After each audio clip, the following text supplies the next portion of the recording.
Air India flight 2744 operate कर रहा था कोचीन से मुंबई। सुबह 9:27 में मुंबई में लैंड करता है जहां पे भारी बारिश हो रही थी। एयरक्राफ्ट लैंड करते ही एयरक्राफ्ट स्किड कर जाता है of the runway. It went towards the right, घास में जाता है और ऐसा बोल रहा है घास को पार करके एक टैक्सी पे जाता है एंड देन वहां से वापस रनवे पे आ जाता है। जब एयरक्राफ्ट राइट में जाता है तो कुछ रनवे की एज लाइट्स टूट जाती हैं, टैक्सी वे की लाइट्स टूट जाती हैं, एयरक्राफ्ट को डैमेज आता है, एयरक्राफ्ट के इंजन पे डैमेज आता है, विंग्स के बीच में घास फंस जाती है, 3 टायर बर्स्ट तक हो जाते हैं और पायलट इसको एटीसी को रिपोर्ट ही नहीं करता।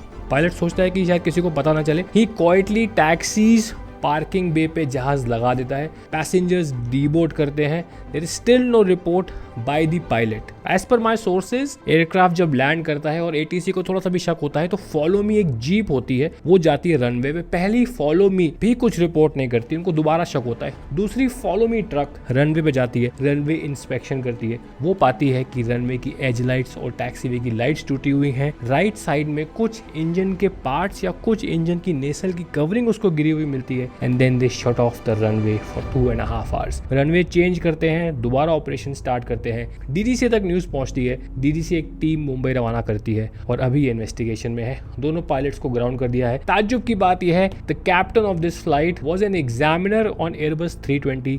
He is also grounded. Let's deep dive into this incident because ये बहुत कॉमन हो गया है जहाँ पे भी मानसून होते हैं that aircraft veers off the runway. देखिए, close to the runway pilot nose up देता है ताकि आराम से टच डाउन हो, पैसेंजर्स के लिए कंफर्टेबल हो और लैंडिंग बहुत प्यारी मक्खन लैंडिंग हो।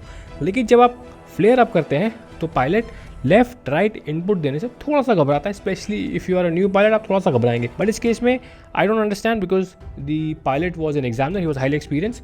तो लेफ्ट राइट देने से आप क्यों घबराते हैं? जैसे आप आ रहे हैं सेंट्रल लाइन पे मेंटेन आप नहीं कर पाए, आप सेंट्रल लाइन से राइट या लेफ्ट चले गए। जब लोग नया नया फ्लाई करना सीखते हैं तो उस समय क्योंकि यार विंग्स होते हैं, विंग्स आर ना क्लोज टू द ग्राउंड। अगर लेफ्ट राइट करेंगे specially in the big passenger jets wings are low, तो विंग्स ज़मीन से ना कहीं लड़ जाएँ। वैसे भी हमारी लिमिट होती है 3 डिग्रीज, बस हल्का हल्का हल्का। And sometimes when you are not giving left right input, centre line maintain नहीं कर रहे, आप मानसून में लैंड कर रहे हैं। देखिए विंड्स कभी कभी एटीसी रिपोर्ट करता है, ठीक है 4 not winds, 5 not wind, cross wind, लेकिन मानसून में यार जो आप रिपोर्ट कर, नेचर आपकी रिपोर्टिंग से नहीं चलता, नेचर अपने हिसाब से चलता है। कहीं से गस्ट आया एकदम से, आप लैंड कर रहे हैं smooth smooth smooth smooth, gust आया निकल लिए, तो उस समय तो pilot has to be very attentive. आपने अप दिया, आप लेफ्ट राइट नहीं दे रहे, गस्ट आया and then it will take you away. इसके और बहुत से रीजंस हैं। First let us cover this report.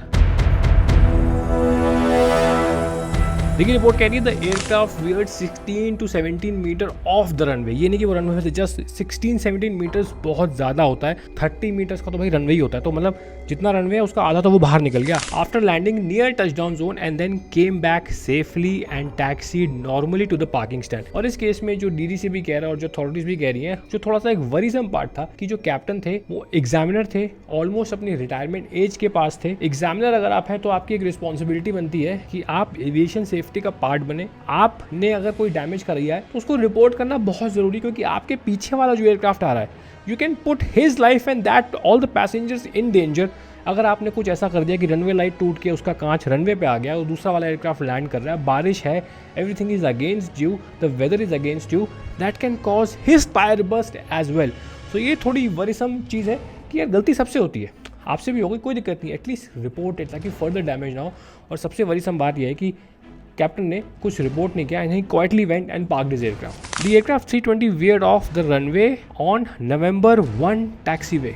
तो देखिए ये है रनवे 27 मुंबई का। एयरक्राफ्ट इस डायरेक्शन से लैंडिंग के लिए आ रहा था। अब जो वो बात कर रहे हैं November 1 taxi way, November 1 taxi way is this one, can you see this?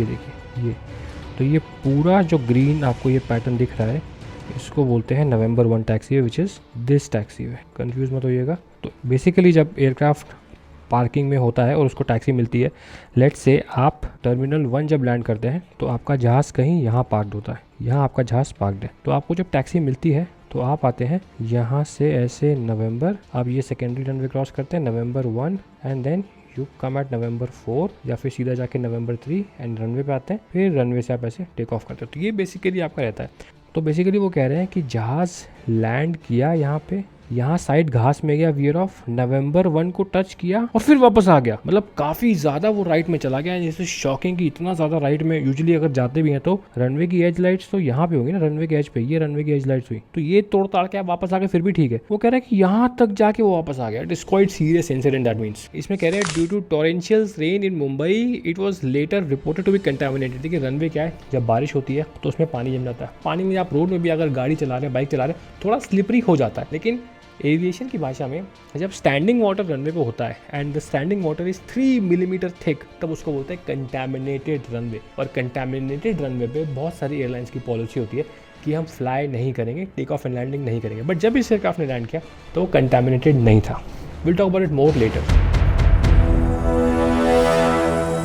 देखिए इंडिया में स्पेशली मुंबई में हर साल मॉनसून सीजन में आपको एक ना एक रनवे एक्सकर्जन देखने को मिल जाएगा। There have been past lot of accident incidents which have happened at Mumbai specially, some of them जिसकी रिपोर्ट डीडीसी की वेबसाइट पे पड़ी हुई है। एयर इंडिया एक्सप्रेस बोइंग 737 10 जुलाई 2018 को सिमिलर एक्सीडेंट वहां पे हुआ था। देखिए जो एयर इंडिया का एक्सीडेंट हुआ था उसमें प्रोलॉन्ग फ्लेयर हुआ था। सबसे इंपॉर्टेंट चीज देखिए, पैसेंजर्स जब अंदर बैठते हैं उनको लगता है स्मूथ लैंडिंग होनी चाहिए, स्मूथ लैंडिंग सबसे परफेक्ट लैंडिंग होती है। लेकिन हर एयरक्राफ्ट मैन्युफैक्चर, चाहे वो एयरबस हो वो बोइंग हो, वो रिकमेंड करता है पायलट्स को firm landing. Now understand what the firm landing is. Specially जब आप रेनी सीजन में हैं, आप smooth landing is a dangerous landing when your runway is wet. आपको एक फर्म लैंडिंग करनी होती है। फर्म मतलब कि प्रॉपर कांटेक्ट हो व्हील्स का ग्राउंड के साथ। व्हाई? बिकॉज जब आप ग्राउंड के साथ कांटेक्ट करेंगे तो हाइड्रोप्लेनिंग या एक्वाप्लेनिंग नहीं होती। Will talk about it later. एक तो आप स्मूथ लैंडिंग चाह रहे हैं, पीछे से टेल विंड आ रही है। Mostly take off and landings are done in a head wind की। एयरक्राफ्ट अगर यहाँ जा रहा है, विंड यहाँ से आएगी, लेकिन अगर विंड पीछे से आ रही है तो आपको आगे फेंकेगी ना ज़्यादा,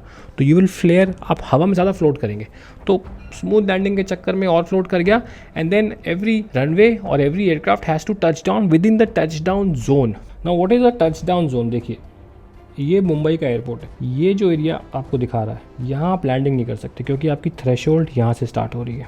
ठीक है, जब आप टेक ऑफ करते हैं तो आप यहाँ से अलाइन होके यहाँ से टेक ऑफ स्टार्ट कर सकते हैं, लेकिन लैंडिंग आप यहाँ से नहीं कर सकते। लैंडिंग आपको यहीं से स्टार्ट करनी है because this is the touch down zone. यहाँ से लेके first 3000 feet of the runway is the touch down zone. तो ये पहला 1000, दूसरा 1000, तीसरा 1000, तो आपको इसके विद इन ही लैंडिंग करनी है, पहला टच डाउन करना है आपको। That is the touch down zone. तो अगर आप ज़्यादा फ्लोट कर रहे हैं, जैसे ये वाला जो एयर इंडिया एक्सप्रेस का जहाज़ था भाई, ये यहाँ से भी पार कर गया था, इसने इसके आगे टच डाउन किया था एंड टेलविंड थी, एक्स्ट्रा फ्लेयर कर दिया आपने और रनवे वेट था। तीनों फैक्टर्स कंबाइंड वो रनवे के बाहर निकल गया, overshot the runway. Second similar incident happened 2 of July 2019 SpiceJet. देखिए इस दिन भी क्रॉस विंड बहुत ज़्यादा थी। So when you are landing और विंड अगर साइड से आ रही है आपके जहाज़ को, वो कहाँ फेंकेगी? इधर फेंक देगी ना, नोज ऐसे होगी और जहाज ऐसे चला जाएगा आपका। सेम थिंग हैपेंड, 18 नॉट्स की क्रॉस विंड थी। प्लेन 50 फीट तक बिल्कुल सेंटर लाइन पे आया, उसके बाद उसको मिली क्रॉस विंड और वो उसको लेफ्ट की तरफ उसने फेंक दिया जहाज। Similar incident happened jet Airways 29 अगस्त 2017। लेट टचडाउन हुआ, पायलट ने स्मूथ टचडाउन करने के चक्कर में लेट किया एंड क्रॉस विंड 17 नॉट की थी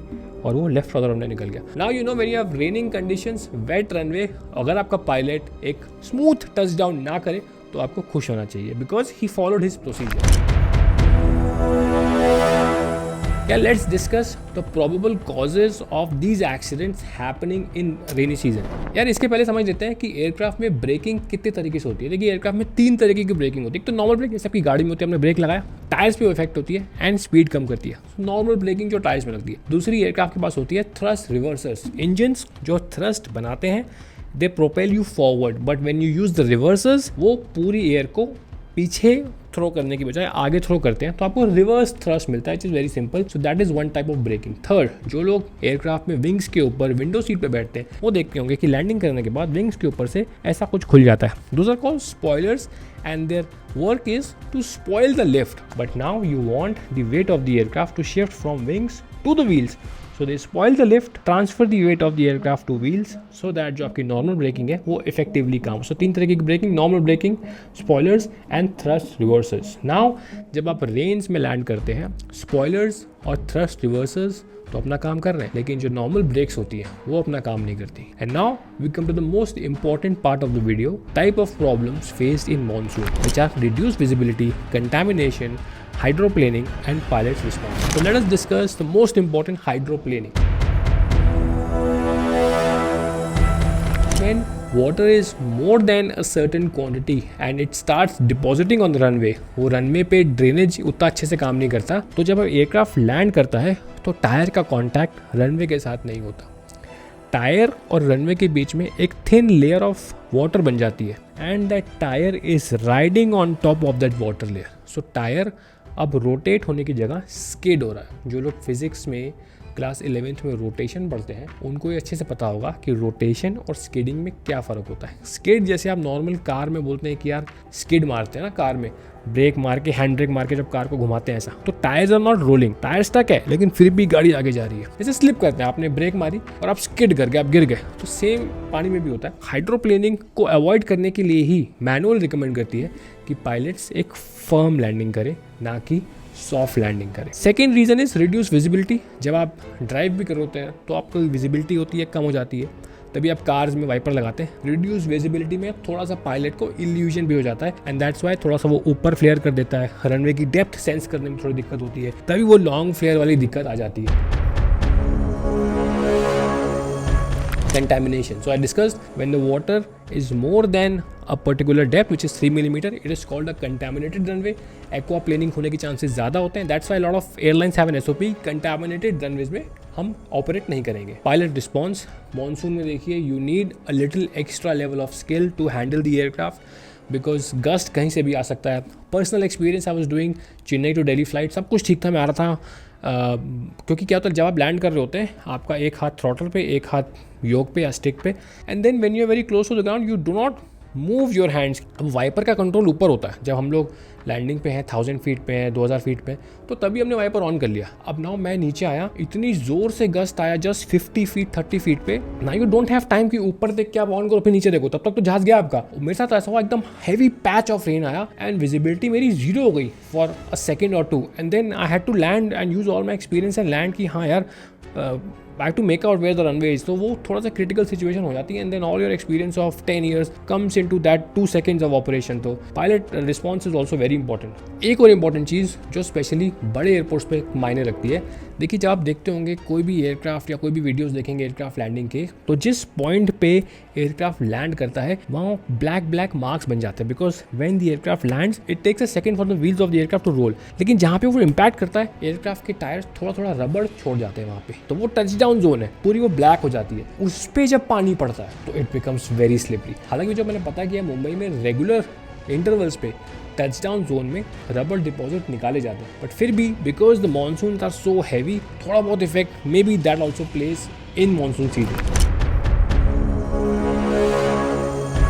देखिए, टू कंक्लूड दिस वीडियो मैं कहना चाहूँगा कि जब आप पैसेंजर होते हैं आपको लगता है यार बाकी एयरलाइंस तो यहाँ पे लैंड कर रही है, हमारा वाला क्यों नहीं लैंड कर रहा है, कि हमारा वाला एयरक्राफ्ट ने गो अराउंड क्यों किया, या फिर वो हमारा वाला यहाँ से टेक ऑफ क्यों नहीं कर पा रहा है। देखिए, हमें एयरलाइंस में समझाया जाता है कि यद्यपि आपका एयरक्राफ्ट लेट्स से इस कंडीशन में ऑपरेट कर सकता है, तभी आपको डिस्पैच करती है कंपनी, लेकिन there is something known as personal minimum. अगर 20 नॉट की क्रॉस विंड है, एयरक्राफ्ट बोलता है कि 30 तक कर सकते हो, लेकिन some pilots would not feel comfortable to land at 20 knots. Why? Because maybe they got up at 2 in the morning, उनकी फटीग हो चुकी है, उनका एक्सपीरियंस लेवल या तो कम है। सो एक पर्सनल मिनिमा ज़रूर सबका होना चाहिए, एंड ये थोड़ा सा समझाना ट्रिकी होता है पैसेंजर्स को कि यार आपका जहाज़ क्यों नहीं लैंड हो रहा जबकि बाकी सारे हो रहे हैं। दूसरी चीज़, इस केस में ये वैलिड नहीं है क्योंकि इस केस में जो एग्जामिनर थे वो बहुत ही सीनियर थे, रिटायर होने वाले थे। एग्जामिनर्स देखिए बाकी लोगों को सिखाते नहीं है, सिखाते भी और उनका चेक भी लेते हैं। जो नए पायलट्स होते हैं उनको उनका टेस्ट लेते हैं वो, that's why they are called examiner. But an important point I want to set कि यार कंपनीज में सेफ्टी कल्चर एक अच्छा होना चाहिए। अगर एक एग्जामिनर को वो जो एक्सीडेंट या इंसिडेंट उन्होंने किया है वो रिपोर्ट करने में हिचकिचाहट हो रही है, that means it raises a big question mark on the safety culture of air India. But this raises a question mark on the direct management, the top bosses की वो कल्चर कैसा सेट कर रहे हैं अपनी कंपनी में। देखिए, aircraft side में गया, रनवे की लाइट्स टूटी, डेब्री हुई, इंजन डैमेज हुआ, एयरक्राफ्ट को फिजिकल डैमेज हुआ। मैं ये मान ही नहीं सकता कि कोई पायलट ये क्लेम कर दे कि मेरा एयरक्राफ्ट सेंट्रल लाइन में था, वो राइट घूम के वापस आ गया और मुझे पता ही ना चला। Obviously that is unbelievable. So I think a non punitive culture should be encouraged with in a company. देखिए, गुड रिपोर्टिंग को पनिश नहीं रिवॉर्ड करना चाहिए, तभी आपका ओवरऑल सेफ्टी कल्चर एयरलाइन में इंप्रूव होगा। ये तो एक बड़ा इंसिडेंट था, लेकिन अगर छोटे छोटे ऐसे इंसिडेंट्स भी लोग रिपोर्ट करने लगे, आपकी एयरलाइन का सेफ्टी ग्राफ ऊपर जाएगा। In this case the pilot decided not to report. ये अगले आने वाले जहाज के लिए एक बड़ा रेड फ्लैग, एक बड़ा डेंजर हो सकता था। थैंकफुली ऐसा कुछ हुआ नहीं, but I think the airlines need to sit down and form a policy on this. Thank you so much for watching this video. अपना ख्याल रखें। एयर इंडिया 171 की क्रैश की जो नेक्स्ट रिपोर्ट्स आ रही हैं बहुत ही इंटरेस्टिंग, कुछ कॉन्स्पिरेसी थ्योरीज भी आ रही हैं, कुछ बैटरीज को लेकर सवाल आ रहा है। If you are interested comment down below, I will make another video on that one.